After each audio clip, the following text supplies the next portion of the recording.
opening speech. Interview with Ricardo Berrios Quinteros, President of SiGMA. Buenos días. Good morning to all those watching. It is a pleasure to be recording this presentation. I am here not only as president of SiGMA, but also as a member of a corporation. I am trying to answer a question that was addressed to me. What is SiGMA and what are its functions in the region? I believe that any corporation is important for the economic activity of the country. We defend institutionalization, and in essence, we are defenders of the connections that exist between the countries, as well as the connections between institutions and organizations that perform the same functions in each different country. The Ibero-American State Lottery Corporation plays a very important role. Tenemos el cargo de presidente porque así se lo ha encomendado a mi país. We, SiGMA, are new and have practically had only one executive meeting. From this meeting, we were selected to represent the corporation, and we understand the very important function that it serves. The connection, the coordination, and the transferring of information for each country. Even though today we do not have a physical presence, which is very important for both in life and for corporations, because the natural approach that physical presence gives you is very important, even to solve problems. There are many challenges to be met based on what has been done, and the challenge of the moment is to bring entertainment in the best way. That is, not only giving guarantees to the public, but also guarantees to the country. For these challenges, it is very important to be continuously coordinated. It is important to see what is happening. It has a lot to do with it. The world is increasingly connected. Therefore, we have to be more connected to each of the questions that are asked. How do you see SiGMA and the future of online games in the region? From Uruguay, since the beginning of the 21st century, we have been working on online games. They have undergone great evolution in recent times. We can't. We are part of society. What we do is related to the changes that society is having. Online games, and we see this during this pandemic that is attacking the world, have been very important because it's become a part of entertainment. It's not only a business that makes the game, but it's part of the entertainment.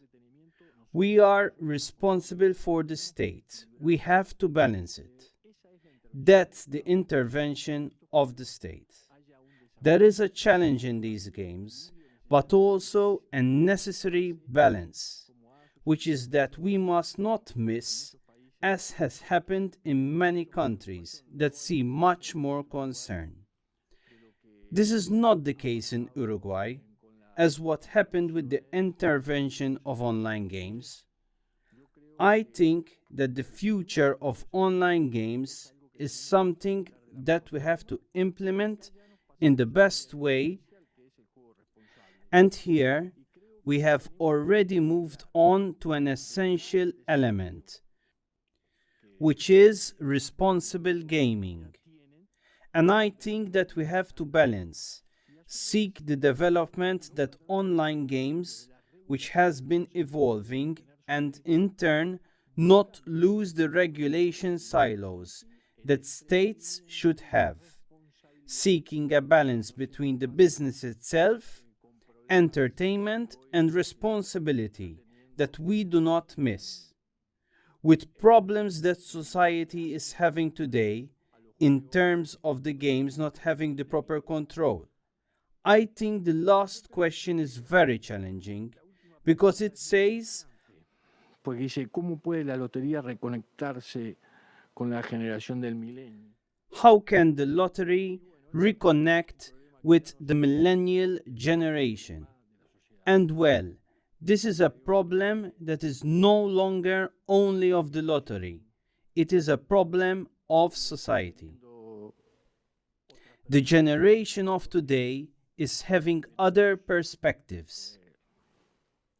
We come from a generation that has a very different outlook of the world, and we have to be closer and closer to what the new generations want. And this generation that we, with some years, sometimes find difficult to understand, we have to look for products, and that is why we have to bring them closer to the new generations, which is very different from what we were offering to the other generations. Therefore, I believe that the best thing to do is to help each other, to search through the necessary studies. In what way can a society be more connected? I think that a big problem of society today is not only the games, but the break that has been given to us between the generations with some years and the new generations, and this crack that has been seen in society. We believe that we have to look for the right approaches, and this is a challenge not only for the lottery business of entertainment, but it is a problem of society. And of course, entertainment is part of the business, and the lottery is part of society. Therefore, there is a problem and there is a challenge that we have to overcome and try to find the necessary way to live together. That's what it's all about, the best way. De la mejor forma.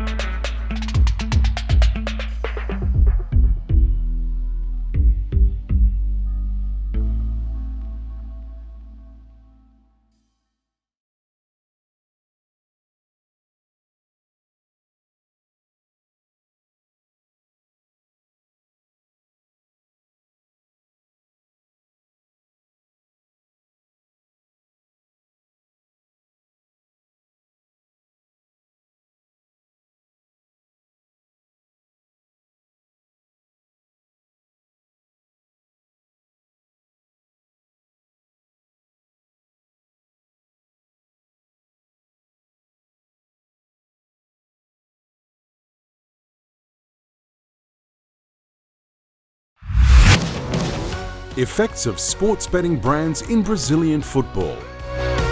Good day, everyone. This is the panel effect of sports betting brands in Brazilian football in the SiGMA Americas Virtual Summit. It's my pleasure to moderate this panel here with such nice figures of the Brazilian gambling scene. And what better way to start than asking Artur how to tell us about his experience of sponsoring the biggest club in Latin America. I would say in Americas probably. Artur, can you tell us more about how it's been to sponsor Flamengo? Hey, Matheus and other panelists, hello. That's a very interesting question because that was the first and only team that we sponsored in Latin America. And despite having other partnerships like Watford, and now we just released the master sponsorship with Southampton, I can tell you that it's a completely different approach because Flamengo was it wasn't just our brand in their jersey, but they actually supported the campaign the way we like to. So it's been like a wonderful partnership since the day one. Not just the branding, also the results, all the metrics we're following. It's been very, very interesting experience. I wish all the sponsorships in Brazil would be like that, but I have the feeling that Flamengo is going through this magical moment in its history. Like it's not just in the field, but they're also doing a great job with the marketing and partnerships. So we can say that we got lucky on top of everything. So that's kind of in general how it's been doing so far. So it has had a very good impact on your brand as well. I would say that's the biggest. In Brazil, we have a very good balanced mix with digital, pay TV, free-to-air TV, and Flamengo is the only football sponsorship. And that's, I would say that's the lead of our campaign right now. Like it's the biggest, that's how people recognize us. So we are very, very linked to the football team brand. The good thing is we realize that Flamengo, I'm going to give you a bit of analytics here. So I would say that Flamengo impacts more outside Rio de Janeiro than in Rio de Janeiro itself. So for those that don't know, Flamengo is the biggest team in Brazil. But of course, there are other massive teams in São Paulo, Rio, and other states. Flamengo is based in Rio de Janeiro. That is the second biggest state in population. But if you look at our customer base that are looking for sportsbet.io because of Flamengo, less than half of the audience is actually coming from Rio. So it means that the club is spread all across the country, especially in the Northeast. So that's a surprise. We learned from that. So if you're going for a sponsorship of a top 5 club in Brazil, be prepared to target an audience that's not based in that city. Because of all the things we know about Brazil, it's such a big country. People used to follow football on TV, stuff like that. Of course, in Rio de Janeiro, it could not be different. Of course, we have a strong presence concentrated in that state. But by checking the numbers, we realize like 1 out of 5 Brazilians actually follow Flamengo.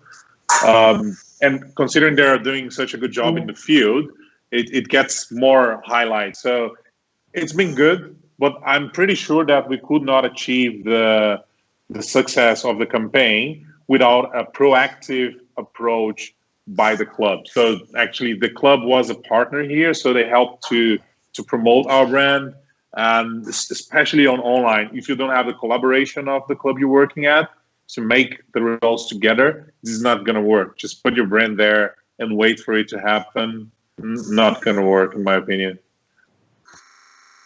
So, Angelo, you have played football in the past, taking the points that Arthur brought us, and you have closed some nice deals in football with sponsorships. What was your reasoning behind it? What were you thinking when you thought, okay, I will sponsor some clubs in Brazil? How would you think that it would impact your financials and your goals as a betting brand? Hello, everyone. Yeah, sponsorship in Brazil, it's mostly with the sporting betting brand.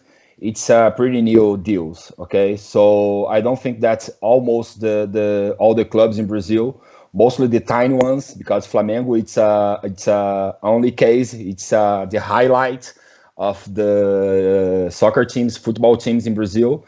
When you talk about Brazilian football, you are talking about at least 100 small clubs in Brazil. So you must to select, you must to find a good deal. They are not prepared to receive such a kind of new sector in Brazil. So you must to understand the club, and the club must understand how can we fit this necessity. So this year, previously the COVID, I made 2 deals with second division clubs in Brazil, in Santa Catarina. The deal was very different than Flamengo, because they must understand that we are a new generation, a new source of incoming, but we are not the gold, okay? They must understand that we must fit our necessity with the Brazilian market. When you see the sponsorship side of the company, you must to find some synergy to get more and more from the fans. Almost anyone in Brazil has prepared in the last 10 years to receive our industry. We are in the upfront of sponsorship in Europe. When you talk about Premier League, La Liga, Serie A, now they are facing some problems with advertising, but we are prepared to sponsor a club. But in Brazil, we had stayed with Caixa Econômica Federal in the last 10 years, supporting almost every club. So they are very, it was very easy money, okay? So they need to prepare themselves to receive a new kind of sponsorship. So this is the most important problem in Brazil, but we already see some different companies arrive in Brazil doing another kind of deals. I hope so that after the regulation, the market could be better with new players, with most important players, and to put the sponsorship deals in a right level. Okay, Matheus? Yeah, I totally understand that. And as you said, it's a new income channel for the clubs, and they do have to fit to the needs of their new partners. It's utmost if they want to keep these partners coming and spending money so they can get something back also. It's not just the clubs. And Hugo, you are the most seasoned between us. You have had the first funding in football. It was not a sponsorship, but it was funding in Brazilian football. Tell us about it, how it was, and if there's something that we can get from that and apply it today. Thank you, Matheus. Thank you, Arthur. Thank you, Angelo, for the panel. I mean, we started back in 1994 with an old law called Lei Zico, where all the bingos in Brazil had to have any purpose to help any kind of sports. So that law, that old law, all the bingo halls and people that were involved in this kind of business, they had to apply for a license, and this license, you are obliged to help any kind of association or something like that. We, as a software provider, we didn't have to do it, but we thought that we must do it as giving back the society or giving back to the sports, something that it's a kind of our obligation to do it in our region. At that time, we made not sponsorship itself, just like you told at the beginning, was a funding, and we had a football club that was in the 5th division of São Paulo State Championship. And in 4 or 5 years, 6 years, I really don't remember, but we passed it from the 5th division to the 1st one. So we helped the city, we helped the sports, we helped the football. It was a great opportunity for us to understand a little bit more about how works the football business itself. Unfortunately, gambling was prohibited in Brazil in around 2004 and 5, and we left it. Anyway, we had this experience, and I know that sports betting sponsorships in Brazil, it will be something very important, even for Flamengo, even to Santa Catarina, or small clubs in the north, small clubs in the south, because unfortunately they need it. They need it maybe with the money, maybe with a partnership, maybe somehow, but they have to adapt themselves, as Angelo said it also. but it will be very important to the success of Brazilian football. And I'm pretty confident that everybody or every president is waiting to someone to knock their door and say, hey, I'd like to help you. How can we work together? Yeah, exactly. And it was more like a social project then. More a social project, correct. Yeah. Yes, correct. I mean, we had a small passion with this, as every Brazilian. And but it was more kind of funding. I mean, there was no branding involvement on this. We tried to do as a business too. But at the end of the day, with everything was closed and prohibited, we just stepped down, and that's all. I mean, unfortunately, today this football team is trying to survive. You know what I mean? As most of Brazilian football clubs today. Exactly. And do you think it's something that would be possible in the future with the regulation and the betting brands? A betting brand that would become more than a sponsor, but also investor, like you were back then. Yes, I think so. There are some brands that are involved in football too. So I think in any way it depends on how much money or how can I say, how much money they have and how much time they have to invest. But I think that's something possible, and I'm pretty, again, confident that everybody's waiting for this to happen as soon as we have the regulation. Yeah, and that's the general market feeling.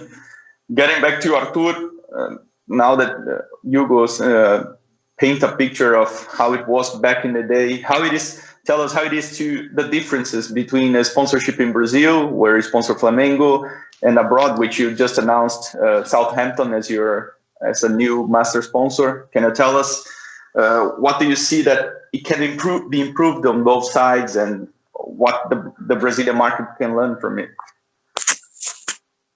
Well, first, I believe that there's a momentum thing we should talk about. When you walk into a club headquarters, if you show your business card from a betting company from Europe, people still see you as a jackpot. So here's the money. Let's just overprice it. I agree. Yeah. So this we all agree. Yeah. So the teams, they still have the wrong perception that gaming industry is an Eldorado, is a jackpot, because they watch on TV, they see a millionaire deal. They see the Premier League, all the teams are supported by are sponsored by a betting brand.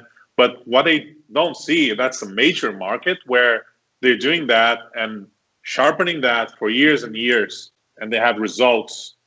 So there was not the case in Flamengo since the day one. We got lucky because before we started the jersey sponsorship, we had a digital partnership that was also based on performance. So we started with the right foot, and we started developing some relationship with the partner, and that grow, and then we ended up increasing the contract. So that will be the first step, a reality check on the clubs. And I think the only thing that will teach the lesson is the market, natural movements on market. So some brands will be desperate and will pay overpriced deals.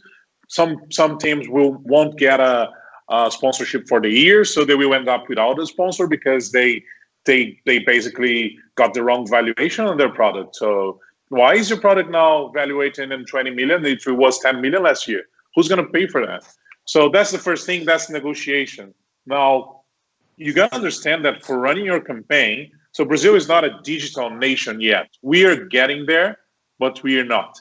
So I'm not going to mention this. This is not Flamengo. It's another club I had experience with, where we had a deal, and at the contract we had all sorts of deliverables, digital, social media, this and that for conversion. And at the first week, so let's do the first mailing. Let's announce the partnership. So, we don't actually have a mailing. What you're talking about? It's the first division club. They didn't have a mailing. they didn't have a mailing because they didn't have a proper marketing department. Because in the past 2 years, they switched the marketing director 4 or 5 times. So they don't actually care. They just, they just want you to pay the first check, and that's it, done. So you're my jersey, and that's it. That's what I'm giving to you. So maybe Brazil it's getting there again. That's another point that I actually find that we were very lucky with Flamengo, because they are very well with that, because the socio torcedor, like the supporter base, was kind of built already. There are other teams in Brazil with very strong digital presence and very strong supporter fan base. But some other clubs, they think it's all about the jersey. But for sports betting, you need to engage the audience. You need to be engaged in the social media, and if it's an email market, if it's an app. So you got to be prepared for that. And the clubs that actually offer you that, that's a brilliant upside for the betting brand. So maybe it's not about getting the biggest club, but get another club, but with a better engagement, better data from the users, so you can be engaging. Because one thing I realize is it's not a short-term conversion plan. So people need to be around your brand for a while. People actually watch and consume the content created by the club, and you want to be there. Of course, traditional branding, shirt sponsorship, etc., still has a role to play. On the other hand, for instance, the deals that people are doing in the Premier League, like we just signed with Southampton, the Master, we don't actually expect to activate their online base. But we're talking about a global brand. So let's just balance here. We're talking about Flamengo, the biggest team in Brazil. And we're talking about Southampton. They finished 11th position in the past Premier League. So which one you think has a more valuable brand in the jersey? So I would say that it will be the Premier League. Despite I know how big Flamengo is, but the Premier League is gonna hit the Asian market. We all know it's very difficult to get in there. So that's why people are paying that for the brand. In the other hand, in Brazil, of course, the Southampton won't penetrate in Brazil like a Brazilian team. But I'm way more interested in the next generation type of marketing and deals. So those will be the different difference, the main difference. So the approach and then the campaign. Yeah, that's lovely to hear. That's something that the gap can be slightly less in the future with the selling of the TV rights globally now of the Brasileirão. Yeah. Hopefully that will help to get the national brands a bigger presence abroad. And taking from that, we have been talking about how clubs can prepare to deliver more for the brands. Angelo, tell us, how do you believe that rights holders, not only clubs, but federations, leagues, the guys that are trying to sell you some static sponsorship on the tournaments, how do you think they can prepare to deliver more to you? Yeah, in the last 20, 30 years, Brazil has a single model of right holders, mostly the broadcasters, because we was with just one big group that holds the entire rights of the Brazilian football. In the last 5-10 years, these things was changing with the entry of American group. So this year we saw another kind of movements with Flamengo. I can't say, I don't know how to say the law of the home holder. I don't know how to explain this in English, but home advantage. Yeah, basically the home team can seal the deal by self, okay, with no restriction. So we will see a lot of changes in Brazil from now and on. The unique case comes from Portugal, from Benfica. Benfica 20 years ago break the deal with the major broadcaster in Portugal, and start their own TV channel. So 10 years after that, they sold the same rights for the same company for a big lot of money. So in Brazil, we will face, but I'm with Arthur. I don't think that almost the all clubs in Brazil are prepared to go to that direction. So we are in the beginning of the market. We are a newbie when you compare with England, Italy, Spain. We must to understand a lot more about the sponsorship, the right holders, the broadcasting. We were selling our first deal last year to Sport Betting International Broadcasting with an American company. So I think that we are learning a lot with the Europe for this kind of marketing. Arthur said something interesting, because the sponsorship, to get more effective results of a sponsorship, you must activate in that. So without activation, the sponsorship is nothing. So just put the brand in shirt, it's nothing. You must to activation. You must to engage with the fan base. And the Brazilian clubs are not prepared yet to get this base. The database from the Brazilian clubs are very few. It's not a good thing. When you talk about the top 5, top 10 clubs in the Serie A of Brasileirão, you can choose 3 or 4 that really have some good database, with good mailing, with good sócio-torcedor fan association, with a good program. So I think that Brazil, it's an entire world, but you must understand Brazilians. We have some kind of particularity to do business, to understand, and to overreact the sponsorship. So I think that the whole writers must understand that, firstly, that to go to Brazil and buy or sell something. Yeah. We all agree that we have a lot to learn from Europe. Tell us, Hugo. Yeah, sure. So, guys, thank you very much. It was very insightful. I think we all agree that we have a lot to learn, especially from Europe. We are seeing clubs and right holders trying to get better, but the brands are coming, and we need to try to help them as well as businesses so they can always come back. I would like to thank all of you. If you have a few words, Hugo. Yes, thank you very much for the panel. Very good information, new information. We all want that this happen as soon as possible, and will be very good for Brazilian football, this sponsorships. Thank you again. We hope so. Arthur? Thanks, guys, for the opportunity. It's also a pleasure to get this high quality information, and see you around soon. Fingers crossed. Hopefully we can hug each other. Yeah. Angelo, your final word, please. Thank you, guys. It was a pleasure to be here with you. Bye-bye. Thank you, SiGMA. Thank you very much. Thank you all, guys. This is a wrap.